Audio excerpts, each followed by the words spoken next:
Too many settings. Computer. All right, we're good. Very good.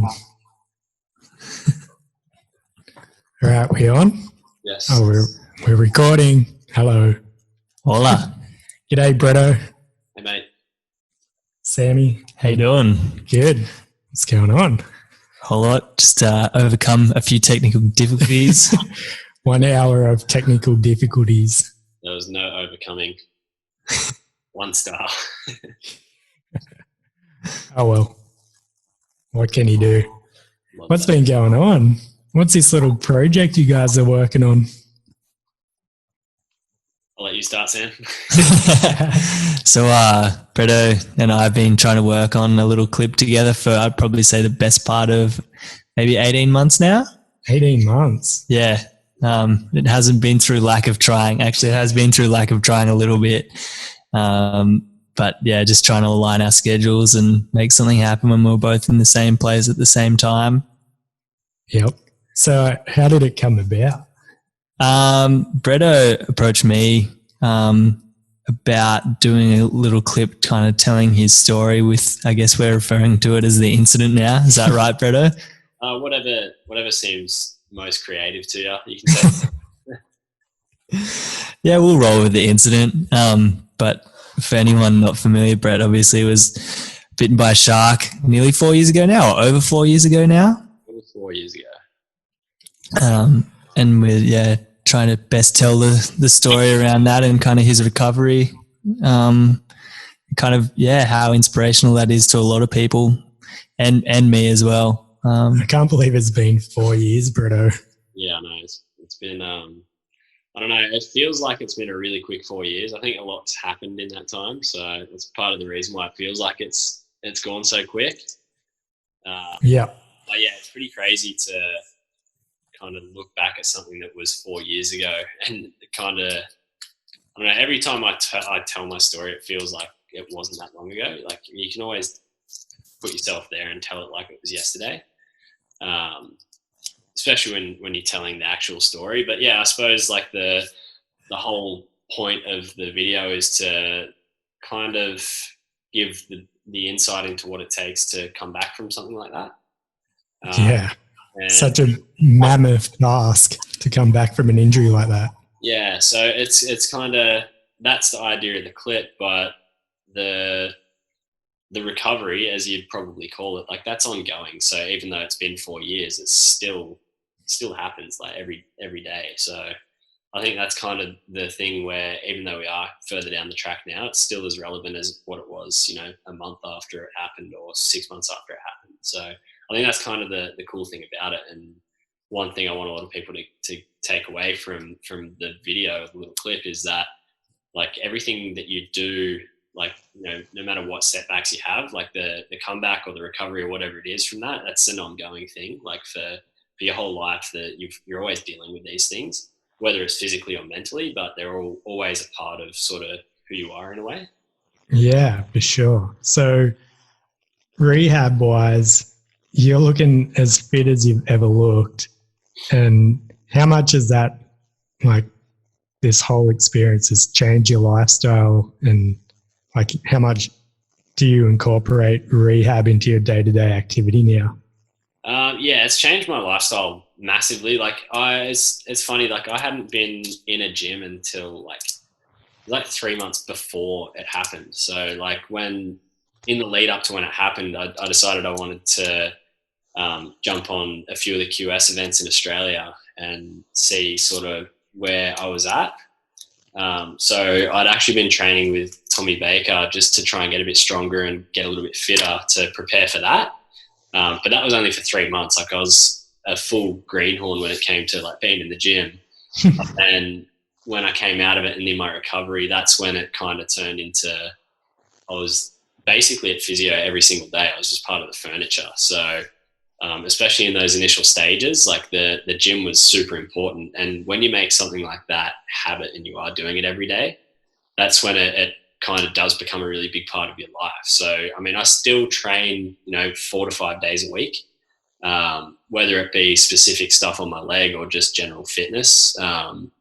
As you guys know, there's other things that I kind of work on now that more just as an extra challenge based off the back of what I've kind of overcome. So the training does change a little bit, but I still do those rehab-based sessions, which are about building strength and maintaining strength and all of that. So that's all pretty much just like a part of, you know, what I do on a week-to-week basis. Is just kind of that non-negotiable bit where I've got to go to the gym a certain amount of days, which is, you know, never a bad thing to put into your life. Yeah. If you stop that, would you see a decline in how your leg operated? It's hard to say. I don't really have much of a case study to go off there. It feels like it probably would. Like, even like if I go away for a couple of weeks and I don't get to have like a proper training session, like I can feel a little bit of a change. I don't know how much of that is mental and how much of it is actually, like, I'm sure research would show that, you know, muscle's not going to break down that easily. But I think a lot of it is just the mental aspect of, if you're getting in the gym every day and working at something, you're going to feel stronger. And for me, the moment I stop doing that, I feel like I take almost like steps backwards, not in like a self-destructive way, but in a way that it kind of just, you know, when I do get the chance to go back to the gym, it feels heaps better. Yep, for sure. And so your leg you're missing a fair chunk of your leg, and it baffles me and probably everybody that knows like what your leg is like, but you're still operating at like normal capacity. How have you jumped that hurdle? I'm going to say a large part of it's luck, based on how much of my quad I actually lost. So like when you look at the parts of my quad that I lost, the VMO, which I kept, like that's a big part that actually controls the knee. So being able to do that means that I can do simple things like walk and run, which, you know, you talk to anyone who's had something serious happen and they're like, I would give, you know, you talk to an amputee who's, you know, been amputated to the hip, and they're like, I'd give, you know, half a life or 10 years of my life to just have an extra 15 centimeters. And I was just lucky enough to have that extra 15 centimeters that allowed me to do so much more.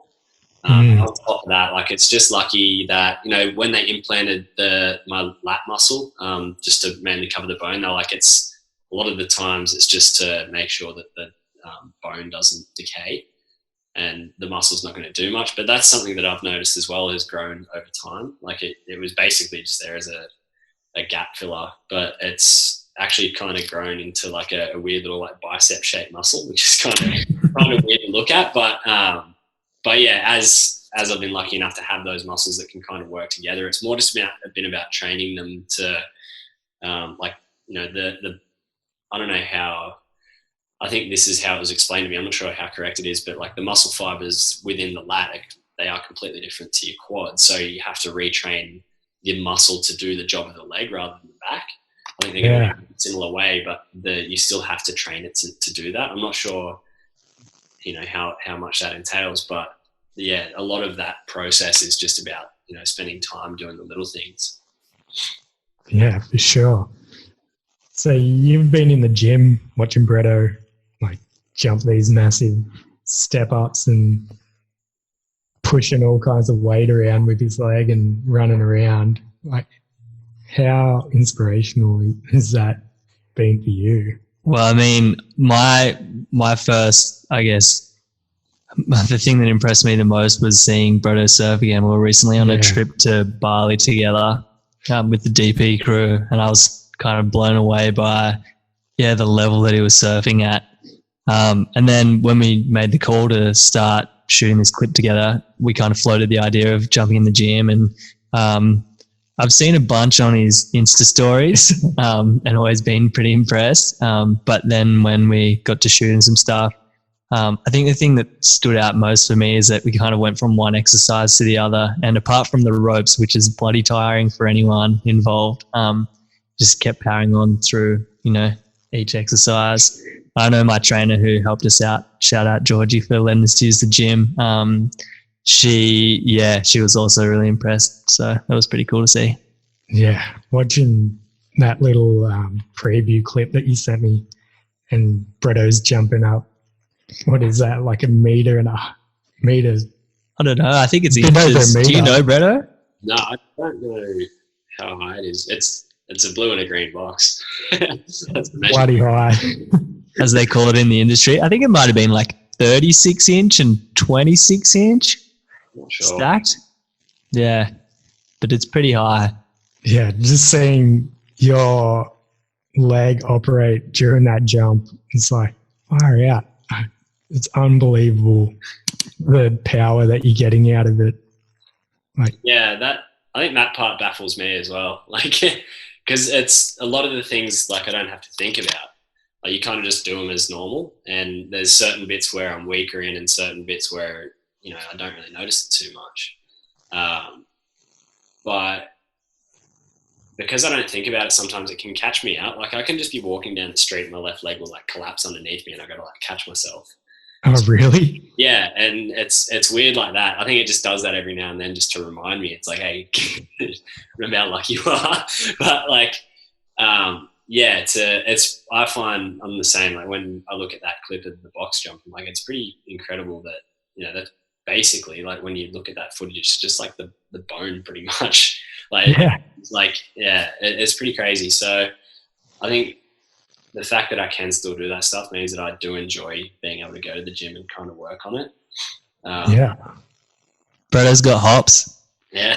I mean, a big basketball fan, so I was mainly just doing it to impress him. The whole gym thing, I was just trying to impress Sam and Georgie, that's all. It worked. Consider me impressed. Yeah, what is the outcome of this video? Like, what are you hoping to get out of it? So initially, I kind of wanted it to, like, the main reason I went to Sam in the first place was to kind of just be able to tell my story in a brief sort of way that looked cool. I've always kind of tried to have a bit of an eye of the creative thing. And then when I mentioned it to Sam and he showed me a couple of videos that he'd seen, I was like, okay, we can probably make this more than just like a little bit of a story. And I mean, it'd be good for me in the line of work that I do, especially the stuff kind of based around mindset and kind of having a positive mindset on the back of a bad situation. Definitely helps in the realm of mental health, which I'm doing a lot of work in now. But the other part of that, and I think the bit that Sam's really good at, is just kind of being able to tell a good story. Yeah. Something that people can watch and enjoy. And I don't know, if people can take something out of it, then that's a bonus as well. Yeah, absolutely. What about for you, Sam? Where I wanted to go. Yeah.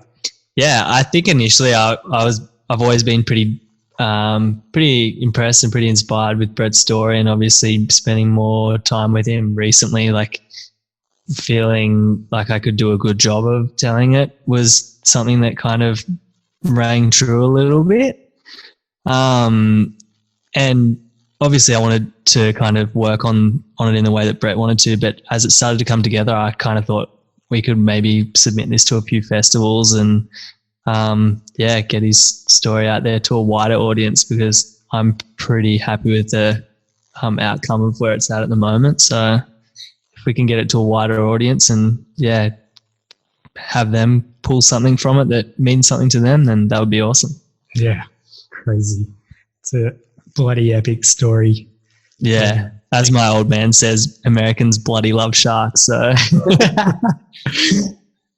yeah, the shark part is only the beginning, but it's all about how you not let that define you and you've come back from it. Like the way you've come back is super inspiring and just mind-boggling. Absolutely mind-boggling. I'm glad that you say it like that, because when we were in the gym and like Georgie asked the same question, she was like, what do you actually want the whole thing to kind of be about? And I was like, I haven't really told Sam this yet, but the idea behind it is kind of like based off my experience and how I deal with people and how they think about like my incident, attack, shark attack, whatever you call it.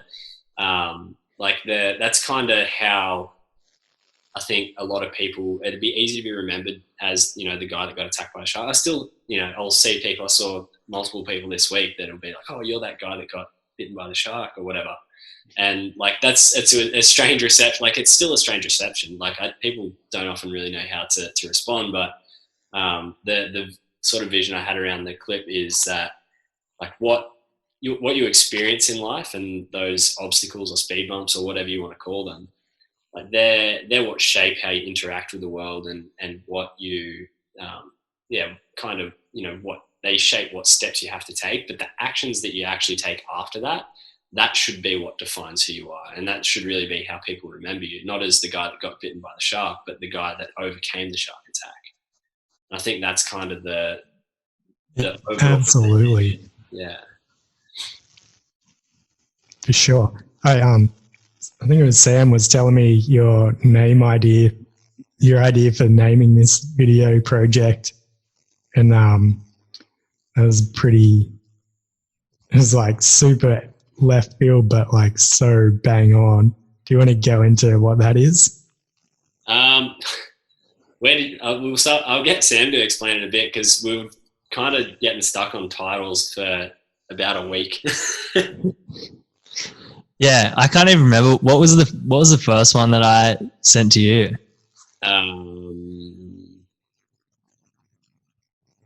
Epidermis. Yeah, something like that. And it was about finding something kind of from beneath the skin, and also you can take the literal meaning. And what did you come up with, Luke? I think it was defined, because there's a line in it about not being defined by the attack. Yeah. And then Bretto came to me and he was kind of like, "What are those plants that need fire to germinate? Bushfires plants?" And I was like, "Oh, I don't know." So I jumped on Google, and then pyrophytes or pyrophiles they're called, but we thought that wouldn't be such a good name. What'd you say, Brett? I think it was one autocorrect away from a really bad time. Yeah, so I don't know what the actual title that we've properly decided on. Is it pyrophyte or pyrophytic? I was going to pronounce it pyrophytic, but pyrophytic makes a lot more sense now I've said it out loud. Pyrophytic sounds good. Open to interpretation. I don't know how it's pronounced. It makes sense. Like the shark attack was a baptism of fire, and you've come out of it with a whole new life, basically. Flourishing would be the word we use. So modest. I didn't want to go too deep into the floral metaphor. Lots of foliage. Yeah, so I don't know. I think have we decided on that name, Sam? I think it's pretty locked in. I definitely can't think of anything better, and it's still resonating with me a few days later. That's good. Well, it's talked about on a podcast, so it's got to be locked in now.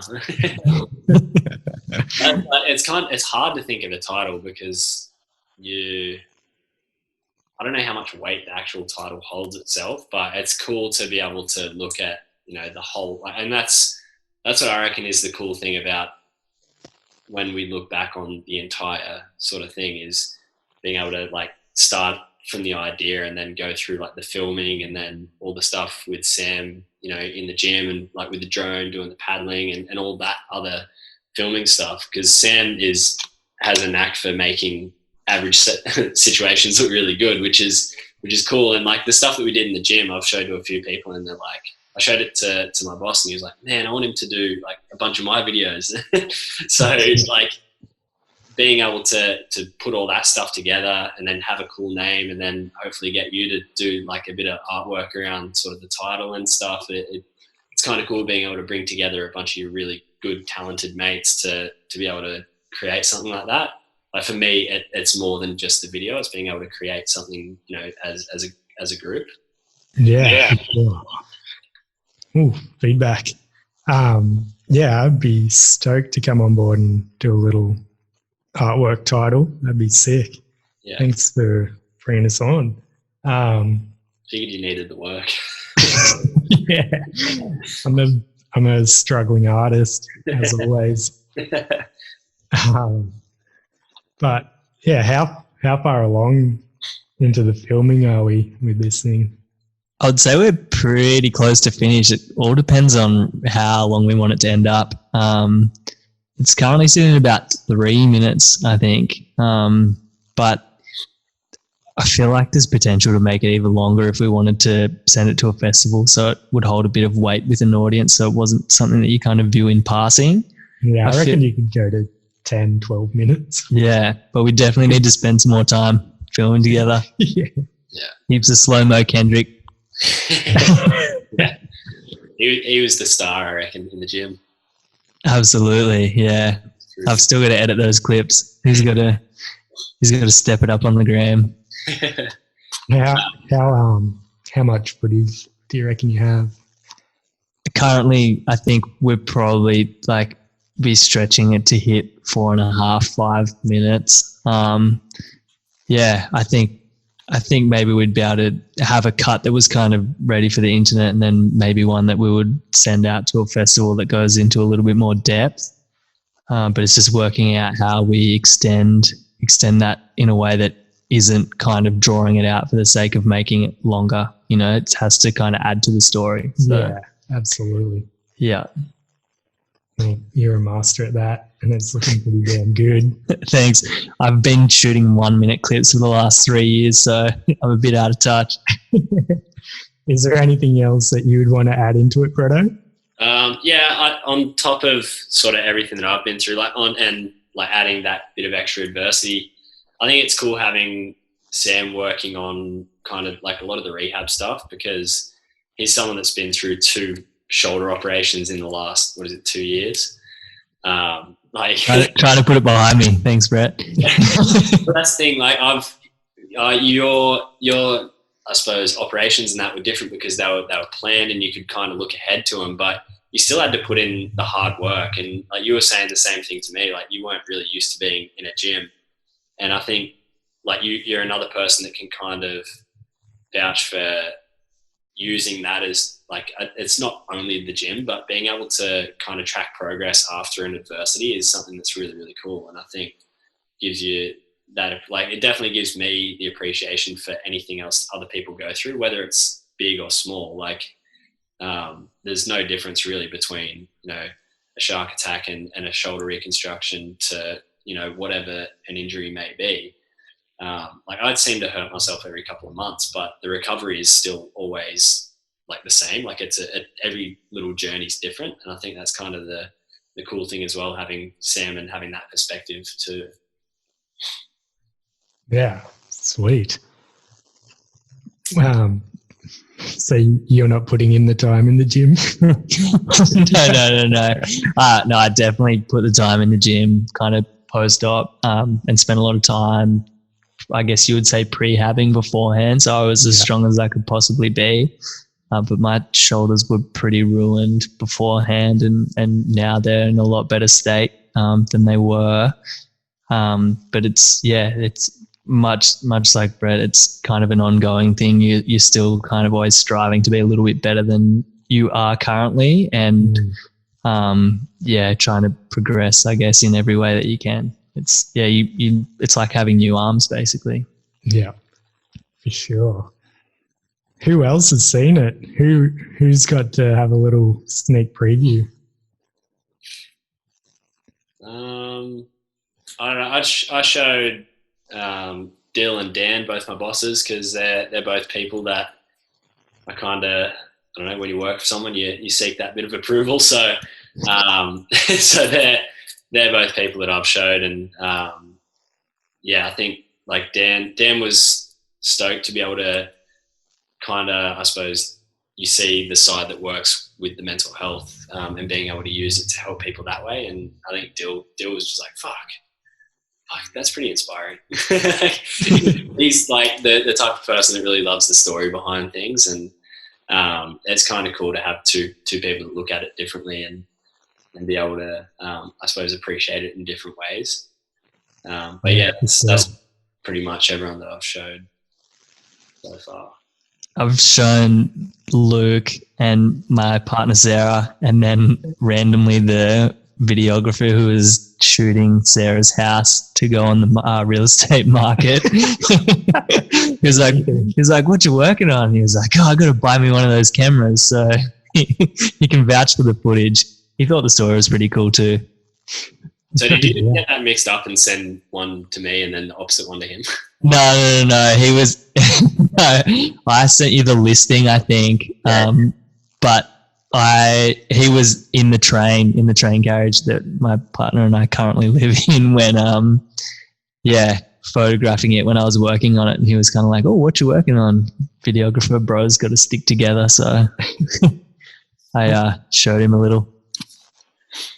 Have you ever worked on a project like this, like telling a really personal story like Bretto's? Probably not on the level that I am now, and probably not with someone that I'm as close with as I am with Brett. I think we've probably spent a fair bit of time together, over the last 6 months. I did a little project last year with UOW, it was a kind of a mural-based project with an artist, Claire Foxton, who I think we all know. She's super, super talented. And her subject matter is always kind of people of significance, not necessarily on a huge level, but significant to her. And she painted a student of UOW who moved from Fiji with her family. She had some young kids. And her thing was that she wanted to study human rights law so that she could advocate for the people of West Papua. So it was, an incredibly kind of, I guess, different thing for her to have her face painted on a huge canvas. I think it was like a 7-story building. Wow. And I kind of interweaved her story a little bit into the process of the mural being painted, but not like a story focusing just on her like I'm doing with Brett. So it's a bit of a first time thing for me, but it all feels pretty familiar. So Yeah. Claire's story is pretty amazing. She's a crazy talented artist. So that would have been a pretty interesting piece.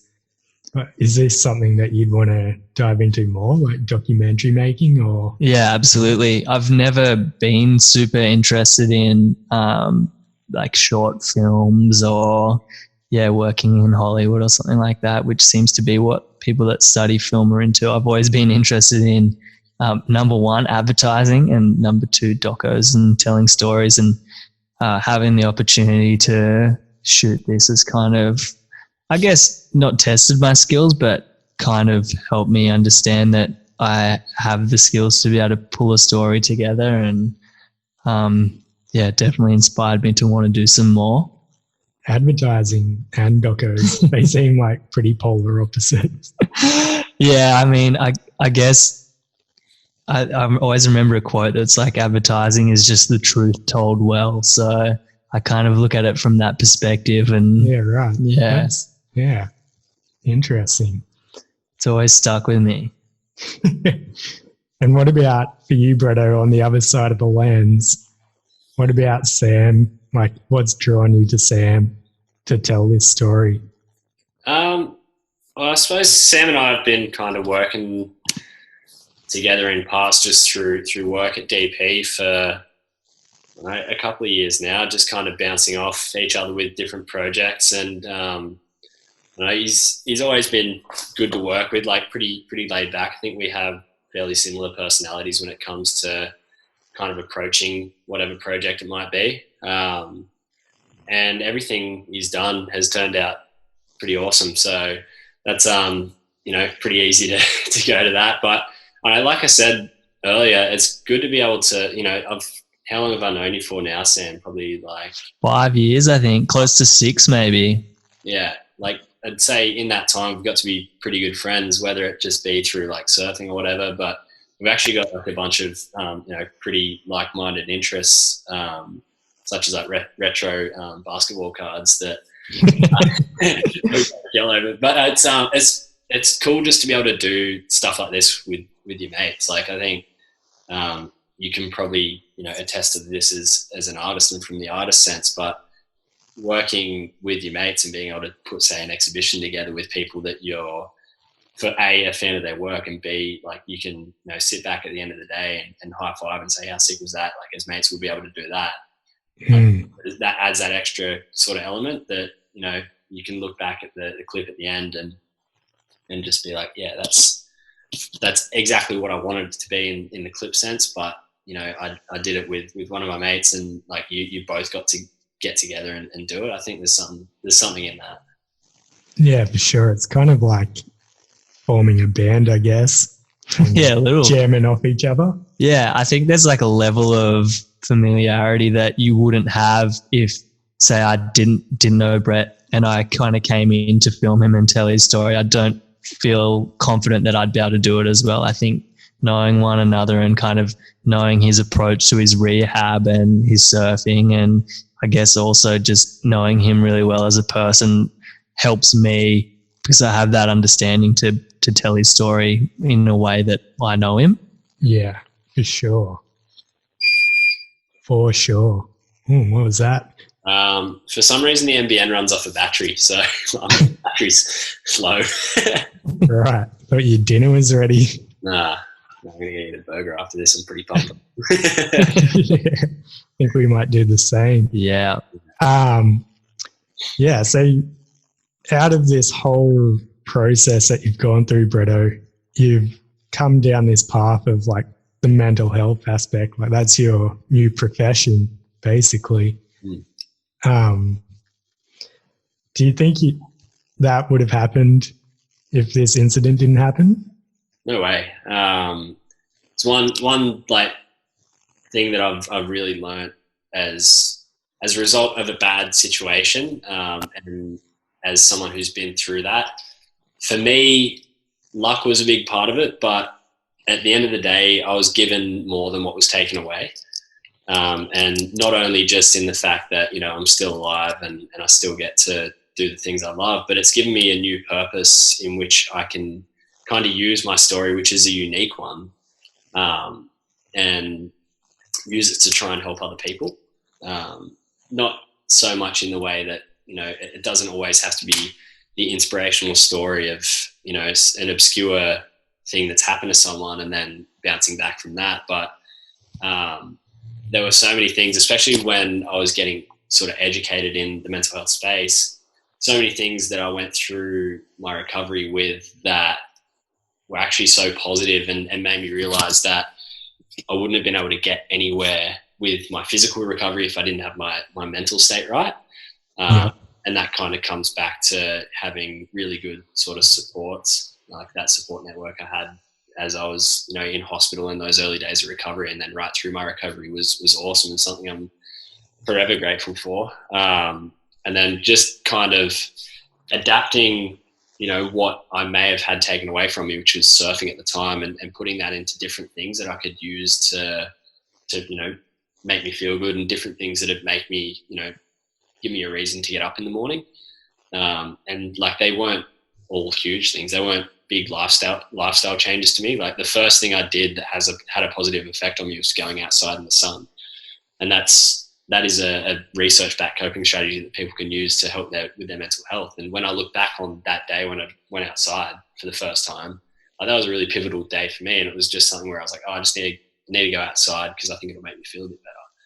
But then I realized from that point forward that if I was to take care of, you know, my mental health, I would not only avoid going down a deep dark hole in that aspect, but it would actually help me bounce back from my adversity a lot better than what I would have if I just did nothing. I think that's where my story and how it links into mental health is something that can really help other people. Yeah, for sure. The way you handled the whole situation, your positive mental attitude throughout the whole process was easily the most inspiring thing that I've ever seen. How much is that coming through in the video? Well, I remember it happening and being so rattled by it, and then just being overwhelmed myself with how much was just out there with people advocating for Brett, and thinking, wow, man, I knew he was a good dude, but the support was just so cool to see. So that's kind of always stuck with me. And then now, as we've spent more time together and become closer, I think that attitude towards the recovery, like you mentioned, just getting out in the sun, I feel like that kind of stays the same. But as you're able to do more, like different things impact you, more and more as your journey continues. So I think at the stage where his recovery is at now, where I wouldn't even say it's so much recovery anymore as it is just training. It's cool to be able to document like how many different things you do that impact you positively. Yeah. Impacts Brett positively. Yeah. Yeah. You touched on it, Bretto, having that positive mental headspace, how that would impact your recovery and help you get from A to B way faster, and seeing the process from the incident till now, like, it's just blown away how fast it was for you to like get back on a board and then start surfing again. And now you're like probably surfing at the exact same level you were before the incident, and you probably hit that a couple of years ago too, which is just insane how fast you got that back. Yeah, it's I think a lot of that for me just came down to I think it all came down to goal setting really. Another sort of big time in my recovery was like the first day of physio I had, where I just went in and saw Scotty, and he wheeled a whiteboard over and was like, we're going to write down some goals for the next couple of months. And the 3 he put on there was, you're going to drive again, you're going to go back to work, and then you're going to surf again. And they were 3 really important goals for me, not only because 2 of them really helped with, my way of life and being able to get back to living, but the 3rd one, surfing, that was something that, the doctors had taken away from me, in that they told me from day one that I wouldn't be able to surf again. Like, they even went to say that I wasn't going to walk again.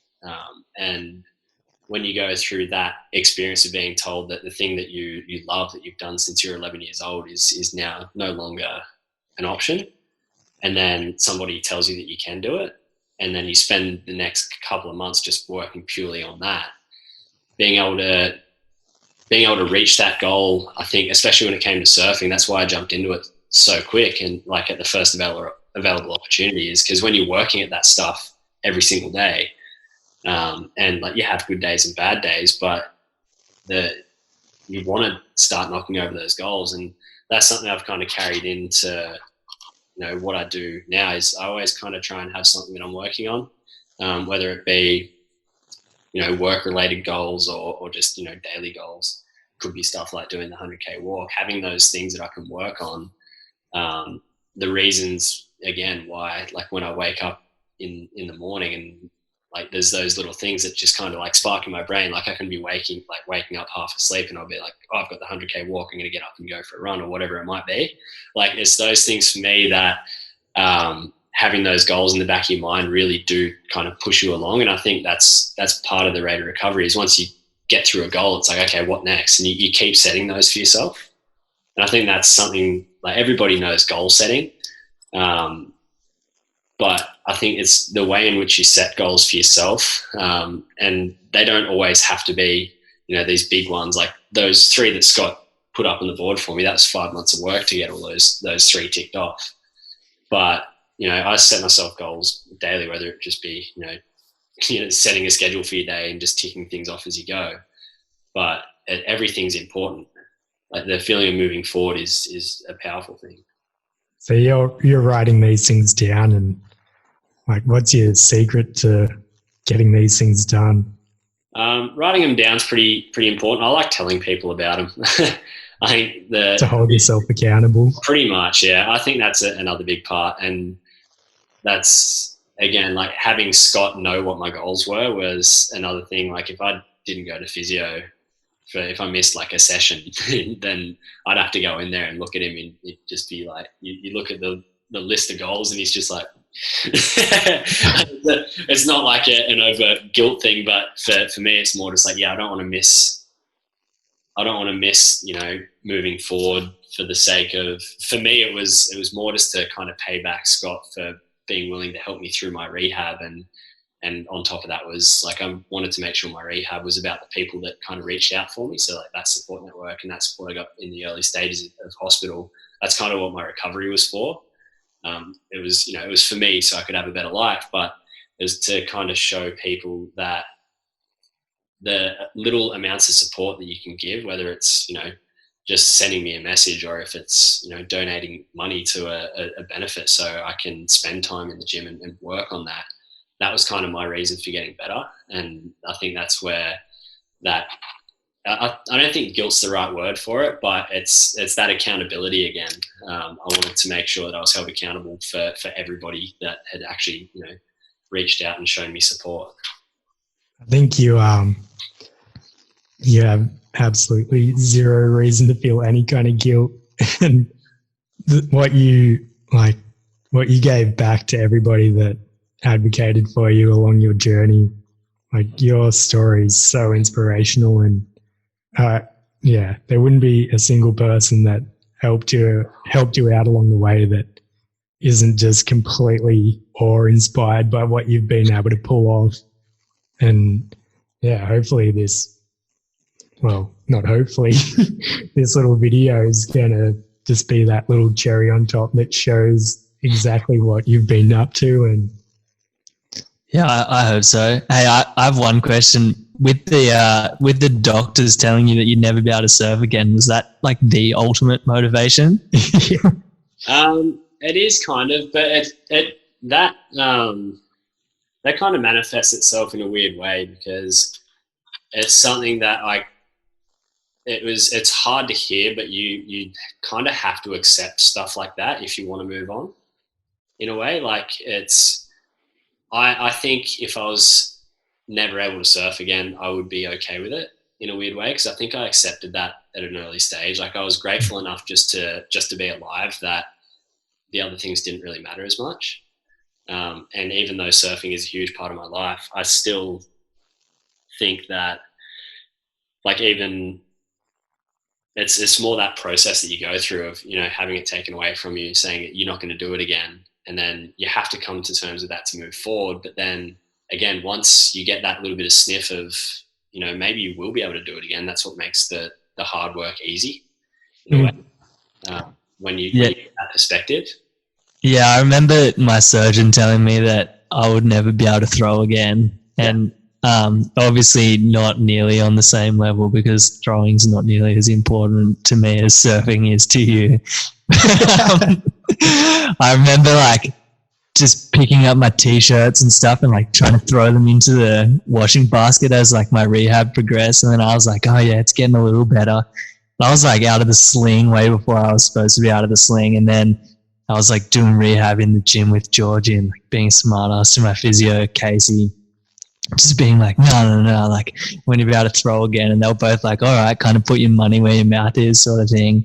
And then it got to a point where I was putting a foam roller up in the middle of the gym as a cricket stump and trying to throw at it. And it looked so bad for so long. It was real sidearm, and I was hunched over.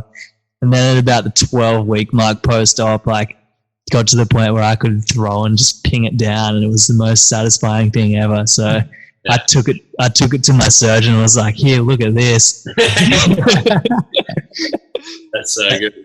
What did he say? He was like, oh, can I have this and use it in my teachings? And I was like, oh, incredible, feeling real proud of myself. And then he still charged me $160 for the follow-up, and I was real dirty. Oh, you should have charged him to have the video. Yeah, I should have invoiced him. Hit him with the reverse card, the Yeah. But how cool is that feeling? That's something that I don't think a lot of people, I'll say, get to experience. It's not something you really want to experience, is going through something where you have something taken away from you, but that's kind of where you get an opportunity to grow. I don't know how much your work ethic or your view on sort of what you're doing changed as a result of being able to knock over that goal. But for me, I look at what was such a shit situation, and like I said, it gave me more than it took away, but it was cool just to have that change in outlook. It is that kind of story behind it. Well, for sure, yeah. I think for me it was a little different as well, because I kind of gradually lost that quality of, not quality of life, but ability to kind of do things until the point where I couldn't paddle a surfboard anymore without my shoulder falling out, or sneeze in my sleep without falling out, kind of thing. So I gradually lost it and didn't have it. So I kind of, when he said like, you'll never be able to throw, I was like, well, sweet, I can't even throw now, you know? But then I got that sniff and I was like, all the things that he said I couldn't do, I probably can do, you know? So it kind of opens doors that you wouldn't have considered otherwise, I guess. Yeah, definitely. That's I reckon that's powerful. That's something that everyone should. I think everyone has like sort of instances in their life where they will have learned something similar to that. Like it's not always going to be on the same scale, but I think everyone kind of needs to have that perspective to be able to look at stuff that they've gone through, which is bad, and be like, yeah, you know what, I've got through these things in the past. You know, I know what to do to get through them, but I know that I can use them as like a learning obstacle. And I reckon that's something that everyone should be able to use to, you know, come out of things better. There's no greater power than trying to prove somebody wrong as well, I reckon. If you can take on that mental headspace of being like, fuck you, I'm going to do whatever I want. I'm going to do this. Especially if you kind of, if they tell you can't and you don't really respect their opinion on it anyway. Yeah. But even then, like on top of that, like there might be some things that people are told that they'll never do again, and they can work as hard as they can towards it, and they might not be able to achieve it. Yeah.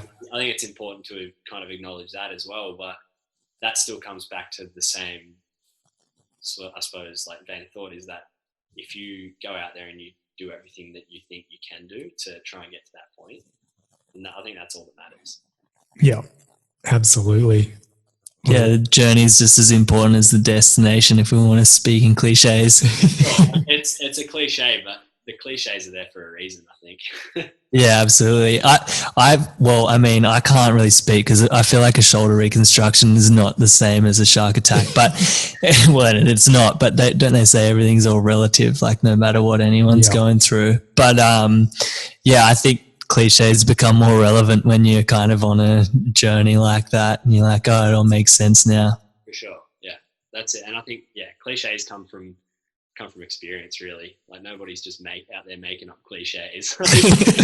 I wouldn't mind having a go. There needs to be a lot of truth behind them. I'll tell you what, the grass is always greener. That's a good one. We should use that. Yeah, they do come from experience, and like, yeah, I think there's definitely a place for them. So call this video the cliche.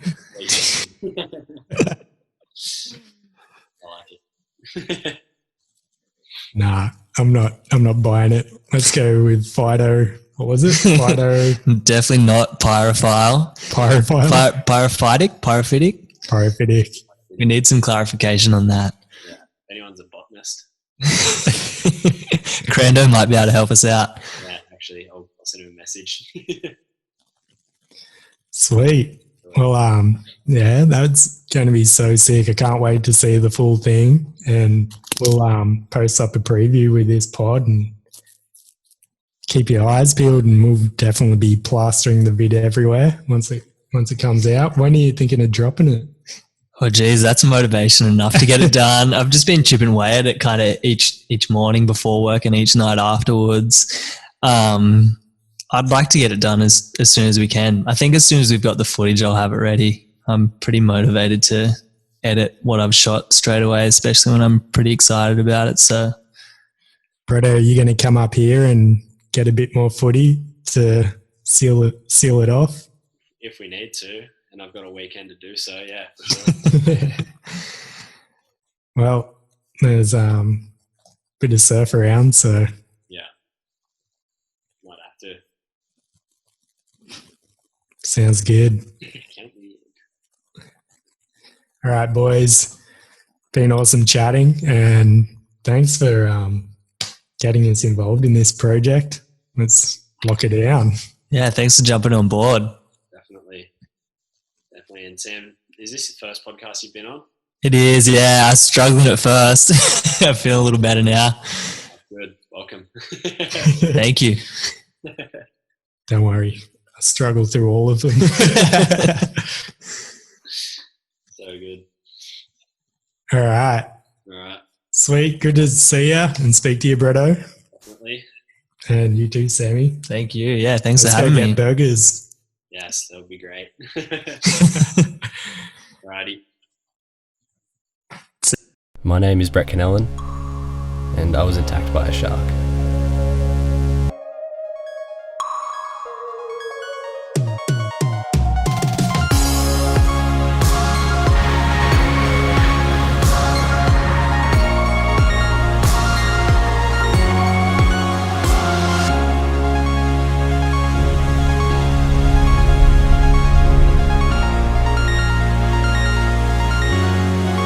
I thought to myself, is this what it feels like